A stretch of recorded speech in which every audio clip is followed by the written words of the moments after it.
What happened to Edward after Assassin's Creed Black Flag? Well, the official Webtoon is continuing his story so that we can find out. Noah, a descendant of Edward, has been kidnapped by Abstergo and is exploring the life of Edward post the game. When we last left off, he was searching for information on the Forgotten City. This led him to have a drunken fight in a tavern, and eventually a man named Hendrik who had the information.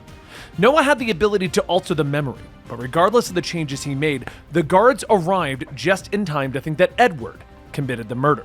Today is Webtoons 4 and 5. As Edward is standing in front of the guards who are accusing him, he says that he can prove that he had nothing to do with this. Just give him a moment to.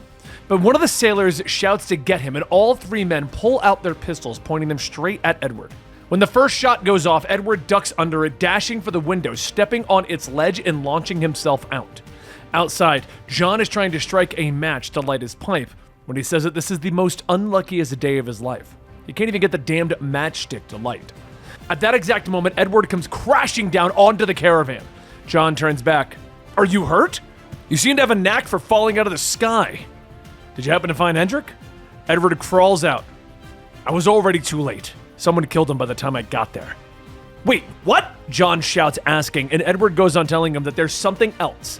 There seems to be a bit of a misunderstanding with his friends. As Edward looks back, the rest of the sailors begin to run out of the boarding house, grabbing anything they can as weapons, ready to hunt down Edward and John. As John looks at him, "This is a little misunderstanding?" John and Edward begin to run, but at that moment, a split path opens, and Edward pushes John down it, out of sight of the pursuers, telling him, "This is where our time together comes to an end. Remind me to buy you a pint next time." Soon the sailors make their way around the corner, and as they continue running after Edward, they completely pass by John without a second thought. But with Edward, he runs through the city, creating as many obstacles as he can for the sailors. But as the path ahead splits, there's another flicker. Noah begins to scan the area, noticing that there's two ways that he could go, and he can influence Edward to go either way. Either path shown has no real consequence. So Noah chooses for Edward to jump into the flower cart, which allows him to hide until the sailors run past. Seeing that the coast is clear, Edward jumps out, brushing himself off. "I was saved by sheer incompetence, I suppose. But now, it's back to square one. And Hendrik is the only one who knew anything." But Edward notices a presence behind him, and it isn't one of the sailors. The ninjas from before begin to step out of the shadows, and their leader says to bring him. Dozens of ninjas begin to charge forward, with Edward turning to run. "There's never a dull moment around here, is there?" But soon the screen pans back as a woman is watching, and a voice tells her that the synchronization is going smoothly. The well-dressed woman watches. Smoothly? Well, if that's the case, why are there so many errors? There's a chance that it will become a problem down the road. The scientist informs her that they disagree. In fact, it might be of benefit to them. So many errors means that the test subject is strongly synchronized with the person in his memories, but that also means that they have a greater chance at extracting valuable data.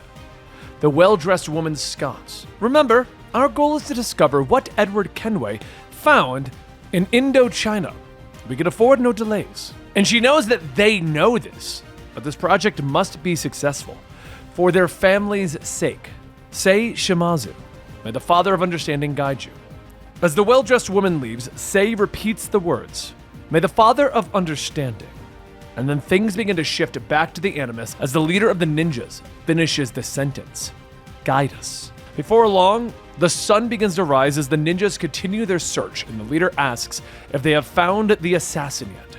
The ninja bows, telling him not yet.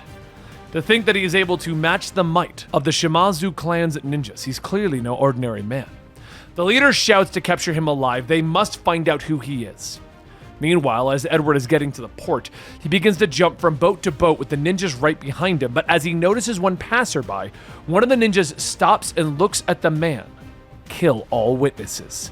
As the ninja jumps into the air to strike, he is hit in the neck with the butt of Edward's gun, then stabbed in the back of the neck with a hidden blade.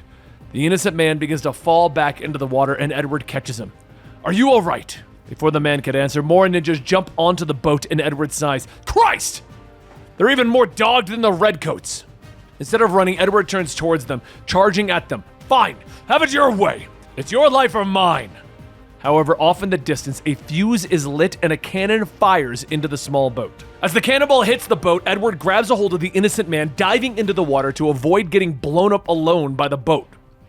As Edward comes up for air, he sees the man flailing in the water, unable to swim, grabbing a hold of him. At that moment, a shadow is cast over them as Edward looks up, and he sees a large boat sailing towards him.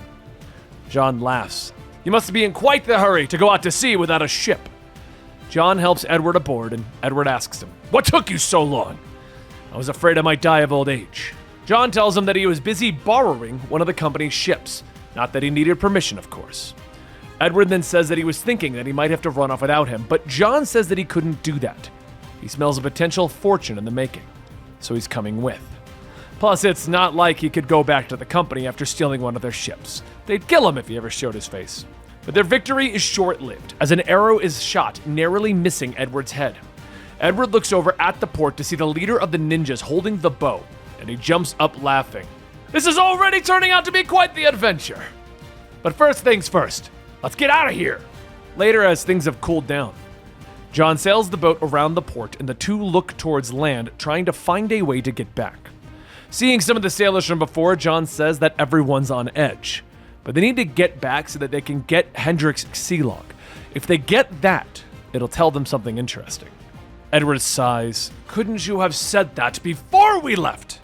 John tells him that he just remembered. They're just gonna have to lie low until the harbor quiets down. As the two go back and forth, the man that Edward saved asks him, "Excuse me, I might know a place where you can hide your ship." John asks why would he help them, and the man says because Edward helped him. So the three men sail around the island, making their way through the forest when the man says that they'll be there soon. Once out of the clearing, Edward and John see the small village the man was from with no sailors in sight. The people of the village go about their work, speaking among themselves in Chinese, but John speaks with one person stating that apparently this is a hiding place for people in danger. But apparently outsiders never come here. Edward looks around, stating that they have their own reasons why they can't stay in city slums. And John catches a glance of Edward looking at him, asking why is he staring. Edward shrugs, telling him that he didn't know that he could speak fluently in Chinese. "You're quite talented for a common drunk and a gambler." A little bit of time passes. Edward goes hunting and he spots a deer. He takes one shot to bring it down, and John tells him, wow, he hit it with just one bullet.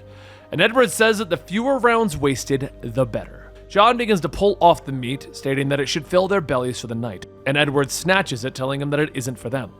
They're using it as a bait. It's moments later that we see that Edward is stringing up the deer leg to attract gators, and right on cue, one bites down on the shank.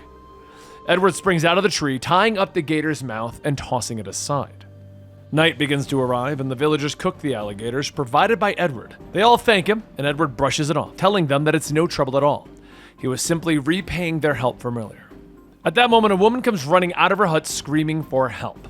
Edward and the others hurry over to find out what's going on, and inside they find a girl suffering from an unknown sickness of the time. As the ailments are described, though, Noah, who's still steering Edward's body, says that it sounds like cholera. He tries to say something, explaining what the disease is, but the Animus gives him a shock, warning him. It's this time that things get odd, though, because Edward seemingly felt the shock as well. The story that they've created here is continuing on, and I'm actually really enjoying it. It might be because Black Flag is one of my favorite non-traditional Assassin's Creeds. But what do you think of the storyline as it's going? If you're worried that this is all we're doing here in Eligible Monster, we've just had a weird couple of months, and I just kind of picked this as a good way to kind of fill some time between our videos. I'm still working on that Assassin's Creed Odyssey video that I spoke about literally 4 months ago, and we're also working on more Final Fantasy XIV content here with Ninja and other job classes being picked out. And I'm excited to be talking about all of this with you, so let me know down below what other topics you want me to cover in the Assassin's Creed lore outside of these comic books. I've got a few interesting topics that I want to look a little bit more into, but I also want to know what you guys want to see over here. So let me know in the comments down below, and I will see you next time right here at Eligible Monster Gaming Lore.